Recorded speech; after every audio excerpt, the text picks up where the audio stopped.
예, 안녕하십니까. 두 가지 암을 극복해 나가고 있는 더블시킴입니다. 오늘은 일상생활에서 흔히들 접하시고 주변에서 많이들 앓고 계신 역류성 식도암에 대해서 한번 살펴보는 시간을 가지도록 하겠습니다. 두 가지 암을 극복한 경험과 지식으로 들려드리는 행복과 건강 스토리 시작하도록 하겠습니다.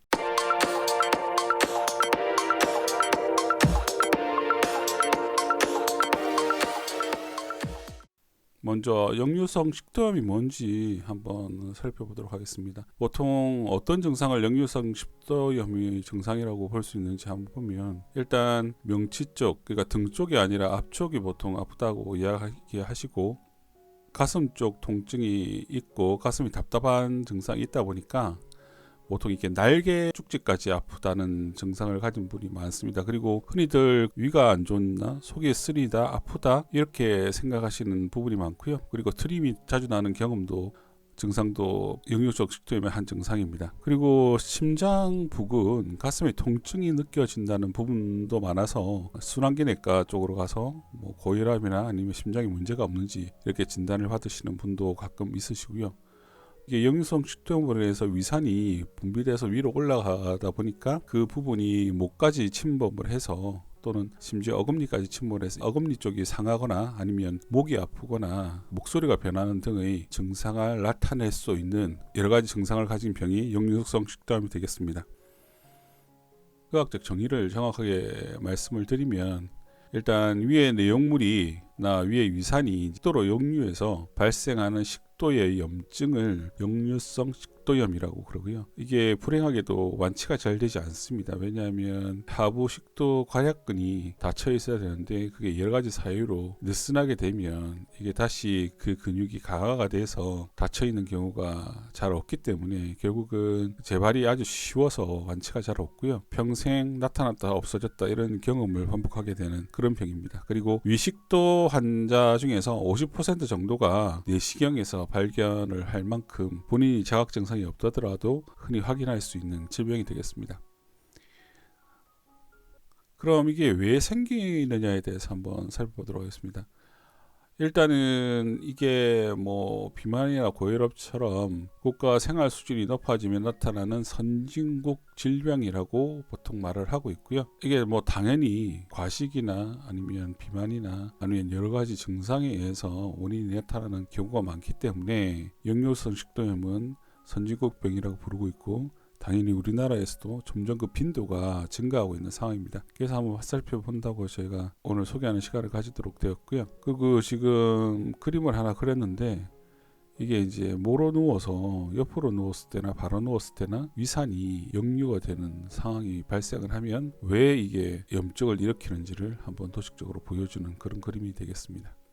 먼저 이제 역류성 식도염의 사유가 위의 내용물이 증가하는 경우입니다. 그러니까 위의 내용물이 식사를 하고 나서는 당연히 이제 바로 빠져나가지 않고 위에서 소화를 시키는 동안 위의 내용물이 증가를 하게 되고요. 그리고 이 협착인데 이거는 자주 발생하지 않는 거니까 넘어가도록 하고, 소화가 잘 안 돼서 위에서 머무르는 시간이 많아지거나 아니면 위액이, 즉 위산이 분비가 과다가 돼서 위의 내용물이 점점 많아짐으로 해서 결국은 이게 여러 가지 자세의 변동으로 해서 식도로 넘어가는 그런 상황이 발생할 수 있는 겁니다. 그래서 이런 경우를 하더라도 가만히 앉아 있거나 서 있는다면 문제가 없겠지만 눕거나 또는 구부리거나 하는 행동을 하면 당연히 이제 그 관략근이 약해져 있는 상태는 위로 역류가 잘 발생할 수밖에 없는 그런 상황이 되게 되겠습니다.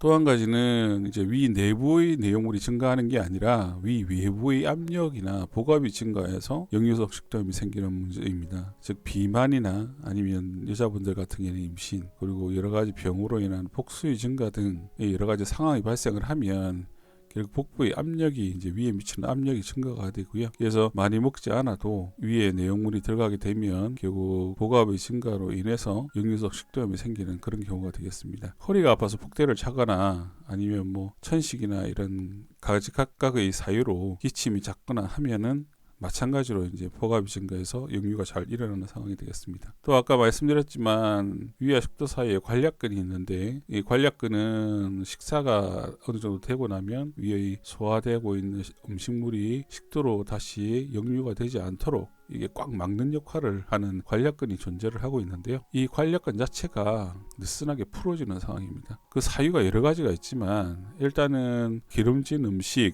또는 음주, 흡연 등에 의해서 관략근이 느슨하게 되는 경우가 있고요. 또 약제에 의해서는 칼슘 기량제, 그리고 항콜린제, 안정제 등으로 인해서 관략근이 느슨하게 되는 경우도 있습니다. 또는 커피, 초콜릿, 오렌지 주스 같은 산성 주스를 마시게 되면 관략근 압력을 감소시킨다는 그런 연구 결과도 있습니다. 또 한 가지 상황은 횡격막, 제 같은 경우에는 폐암 수술이나 아니면 여러 가지 사유에 의해서 횡격막 자체가 위로 올라가는 경우에는 마찬가지로 이제 관략근에 대한 압력을 감소시킬 수가 있어서 보통 폐암 수술을 하신 분들은 이렇게 관략근 압력 감소로 인해서 역류성 식도암이 어떻게 보면 빈도가 아주 높아지는 상황이 된다고 할 수가 있겠습니다. 그럼 이걸 어떻게 진단하느냐 하면 일단은 앞에서 말씀드렸지만 가장 쉽게 진단하는 것은 내시경 검사를 통해서 한 50% 이상은 역류성 식도염이 자각을 하든 안 하든 있다는 걸 확인하는 방법이고요. 그리고 24시간 동안 또 산도 검사하는 방법이 있고, 그리고 이제 식도의 내약 검사 등을 시행하는 방법이 있습니다. 여러 가지 방법이 있지만 이러한 방법에 대해서는 제일 많이 발견하게 되는 건 내시경 검사가 주라고 생각할 수가 있고요. 그리고 내시경 검사가 또 좋은 점은 혹시나 식도 점막에 어떤 여러 가지 용기성 병변이나 아니면 발해식도 같은 변형 병변이 생겼을 때 조직학적으로 바로바로 검사를 해서 어떤 이형성증이나 암에 대한 확인이 바로 가능하기 때문에 내시경 검사가 가장 중요한 진단 방법이 되겠습니다. 그럼 우리가 이제 역류성 식도염이 생겼다면 어떻게 진행이 될 것이냐에 대해서 한번 보겠습니다. 그 미란성 역류성 질환, 그러니까 심하지 않는 역류성 질환에 대해서는 80% 정도는 약물 치료를 하면 증상이 많이 호전됩니다. 약물성 치료에 대해서는 제가 뒤에서 한번 말씀드릴 거고요. 근데 이제 심한 역류성 식도염은 증상이 자주 재발해서 만성적인 형태로 가는 게 대부분이고요. 이 역류성 식도염이 또 궤양이나 출혈, 또 발해식도와 같은 합병증을 나타내고 있고요. 어떤 출혈이나 궤양에 의해서 이게 상처가 나고 아무는 과정 속에서 식도 협착이 별게 아니라 장협착도 마찬가지인데 어떤 수술이나 아니면 궤양에 통해서 상처가 생기면 이게 낫는 과정 속에서 이제 서로 장기가 붙어서, 그러니까 벽이 붙어서 어떤 입구가 좁아지는, 식도가 좁아지거나 장이 좁아지는 그런 걸 협착이라고 그러는데, 그게 식도 부분에 나타나면 식도 협착이라고 합니다. 그래서 식도 협착이 발생이 하는 경우가 가끔씩 있습니다. 그렇게 되면 당연히 이제 음정물 상기가 이제 어려워지게 되고, 그때는 어쩔 수 없이 내시경적으로 식도 확장 수술을 하거나 아니면 수술을 해야 되는 그런 경우도 발생하기도 합니다. 하지만 앞에서 말씀드렸지만 대부분 80% 정도는 영양물 치료에서 증상이 호전된다라고 보시는 게 대부분 맞고요. 다만 이제 발해식도가 되면, 발해식도는 이제 위산이 주기적으로 상습적으로 이제 넘쳐서 식도 아랫부분, 위상부 부분, 즉 위상부 식도 부분에 이게 식도는 식도인데 이게 위벽처럼 변하는 그런 것을 발해식도가 그러는데, 이렇게 될 때는 조직이 이제 세포가 식도에 있으면서도 다양한 다른 방식의 어떤 세포로 변하기 때문에 그런 세포 이형성의 정도에 따라서 살펴보기도 하고, 그 부분이 암으로 변하는 그런 위험성을 가지고 있습니다. 그래서 역류성 식도염을 그냥 지나치면 안 됩니다. 이거 지나치면 안 되고 이것도 공격적으로 치료를 해 나가야지만 되는 그런 병이 되겠습니다. 그럼 치료 방법이 뭐냐면 반대로 생각하면 다 나오는 부분인데, 첫 번째는 일단은 과식을 피해야 되고, 그리고 먹고 나서 자는 거 넣는 것을 피해야 하기 때문에, 그러니까 밤참, 야식 이런 걸 피하여야 된다라고 이야기를 하고 있고요. 그리고 식사 후에는 가급적이면 3시간 정도를 앉아 있는 것이 좋습니다. 왜 3시간이냐 하면 식사의 종류에 따라서 소화하는 시간이 달라지는데, 특히 육류나 단백질 같은 경우에는 소화를 하는데 보통 3시간 정도 걸린다고 알려져 있기 때문에 3시간 정도는 앉아 있어야 거의 대부분의 음식물을 소화시킬 수 있다고 생각을 하고 그렇게 보는 경우가 일상적입니다. 그래서 보통 식사 후에 3시간 동안 앉아 있는 것이 중요하다라고 이야기를 하고 있습니다. 그 관략근을 약하게 만드는 게 이제 기름진 음식이나 술이나 담배, 그리고 커피, 바카, 초콜릿 등의 음료와, 그리고 이제 신맛 나는 과일 주스, 탄산음료 등이 있다고 그랬잖아요. 그래서 이러한 것들은 가급적 피해서 관략근이 약해질 하시는 증상이 반복돼서 습관하지 않도록 관리해 나가는 것이 중요하고요. 그리고 복압을 떨어뜨리기 위해서는 일단 몸에 끼는 옷을 입으면 안 되고, 그리고 몸을 숙이는 행동은 가급적 피하는 것이 좋습니다. 당연하게도 복부의 복압을 올려주는 체중을 줄여주는 것이 필수적인 사항이 되겠습니다. 근데 뭐 이것저것도 안 되고, 그리고 여러 가지 상황에서 뭐 3시간 동안 앉아 있거나 이게 안 되는 경우에는 눕게 되더라도 상체를 들어 올려서 누울 수 있는 침대나 이런 걸 구해서 좀 상체 부분을 6에서 8인치 정도, 8인치면 20cm 정도 되는 거죠. 그걸 올려서 자는 것을 의료계에서는 권장을 하고 있습니다.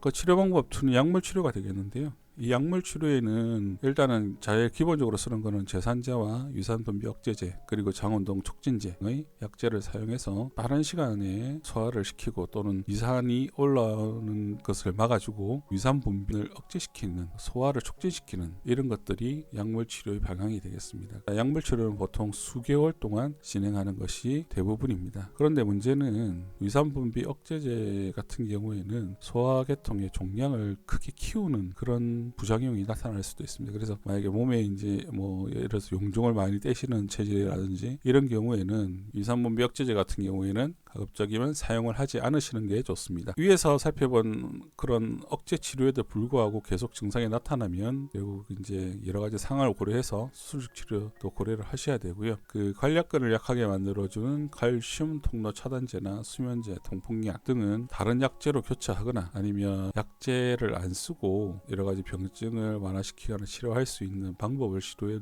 보는 것이 좋겠습니다. 이제 앞에서 말씀드린 걸 다 정리해서 한번 다시 말씀드리겠습니다. 꼭 이렇게 하세요. 4가지를 말씀드릴 텐데요. 일단 통증이 있다, 특히 가슴 통증이 있다, 뭐 날개 쪽지에 통증이 있다, 뭐 그러면 일단은 이게 역류성 식도염인지를 확실하게 진단받으셔야 됩니다.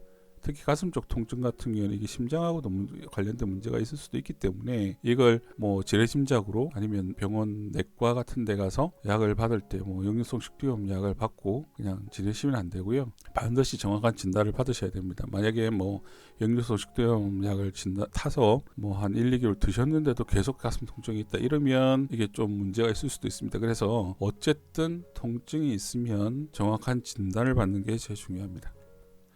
그리고 2번째는 약물 치료로 급한 통증을 빨리 제거를 해야 됩니다. 이건 1번하고도 관계가 있는데, 아까도 말씀드렸지만 가슴 통증이 있다고 할 때 그 가슴 통증에 대해서 역류성 식도염으로 1차 진료 내과에서 판단을 하시고 약을 처방받아서 먹고 왔는데 뭐 한 2개월, 3개월이 지났는데도 전혀 통증 개선이 안 된다, 계속 답답한 증상이 있다, 계속 뭐 찌릿찌릿한 증상이 있다 하면 이거는 다른 걸 찾아야 되겠죠. 그래서 일단 통증이 있으면 정확한 진단을 받고 빨리 약물 치료를 해서 통증을 제거하는 것을 먼저 보내드립니다. 그리고 3번째는 아까도 앞에서 말씀드렸지만 이게 장기화된 습관병 비슷한 거잖아요. 그리고 이미 이제 관략근 자체가 느슨해지고 반복적으로 되어 있으면 계속 느슨해져서 역류가 일어날 수밖에 없는 상황에 처해 있기 때문에 가급적 위에 내용물을 줄이는 것이 중요합니다. 그래서 과식을 피하는 것이 제일 첫 번째고요. 그리고 역류 상황이 발생하지 않도록 우리의 몸의 컨디션을 만들기 위해서 반드시 식후에는 3시간쯤 앉아 있거나, 아니면 뭐 가볍게 산책 같은 것을 즐기는 것을 권해드립니다. 그리고 4번째는 일단 외부의 복부 압력을 줄이기 위해서 복부 지방을 반드시 줄여야 되고요. 그리고 치료 기간을 하는 동안에는 관략근에 대해서 안 좋은 영향을 미치는, 또 위압에 대해서 안 좋은 영향을 미치는 술이라든가 탄산음료는 반드시 피해야 됩니다. 지금 말씀하신 4가지만 잘 지키셔도 역류성 식도염에 대해서는 관리를 잘 해나가시고 문제없이 건강을 다시 회복시킬 수 있을 것으로 생각을 하고 있습니다. 예, 오늘은 여기까지 하겠습니다. 항상 제 이야기를 들으셔서 감사를 드리고요. 구독과 좋아요, 알람 한 번씩 해주시면 더 좋은 영상 계속 들려드리도록 노력할 수 있겠습니다. 예, 감사드립니다.